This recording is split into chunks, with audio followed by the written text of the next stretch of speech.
Team building is all about getting the right people doing the right things in order to accomplish a shared vision.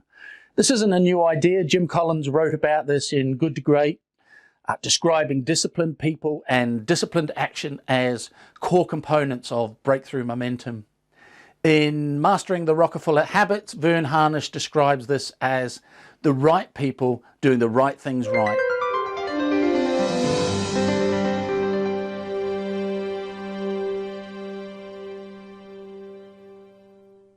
Right people is primarily a question of being. That includes character, competence, and chemistry. If you have the wrong person on your team, you have some tough choices ahead.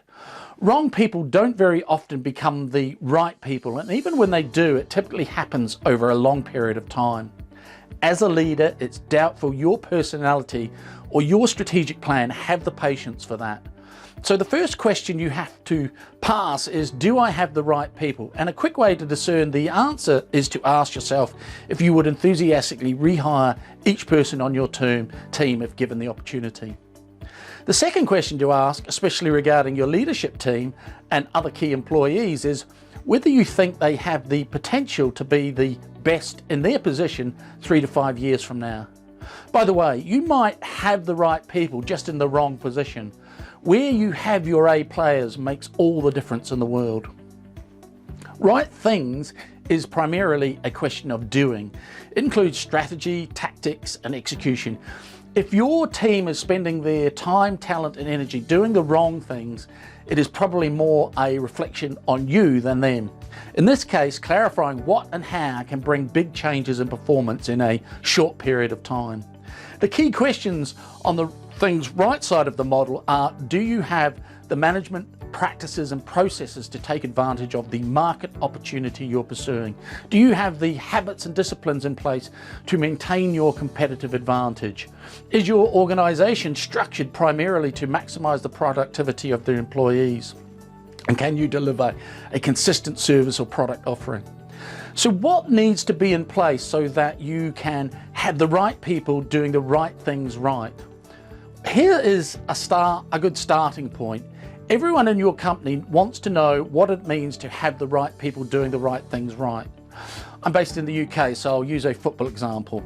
Would a person who has great skills as ball control, dribbling, passing accuracy, and striking automatically be a great football player? Not if they don't know the rules of football. In looking at your own business, how can that person you've just hired with all the necessary skills, knowledge, and experience to do a great job and deliver results that meet your expectations if you haven't explained the rules of the game to them? You need to explain the rules of the game. In the workplace context, the rules of the game would look like job descriptions, organizational charts, performance appraisals, written systems and procedures. Most important of all, written vision, mission, and culture statements that everyone lives by. That way you can focus on whether or not you have and your team have lived or played the game by the rules, rather than wondering what the rules themselves are. And everyone would know what doing a good job would look like. How well have you established the rules of the game? How well does your team know those rules? Systems and structures ensure that you have the right people doing the right things right. How many of the components I've just described do you have in place in your business? I help my clients achieve this through working with them through our 5 Steps to Freedom roadmap. You can learn more about the 5 steps in my ebook, The Manageable and Valuable Business. Click the link next to the video. Or if you'd like to take the fast track to getting the right people doing the right things right, you can consider business coaching. You can book a complimentary 15-minute call with me at timewithshane.com. In those 15 minutes, we'll find out if you are good to go on your own or if you could use some help. I'm Shane Spears of Summit Scale Coaching. See you next time.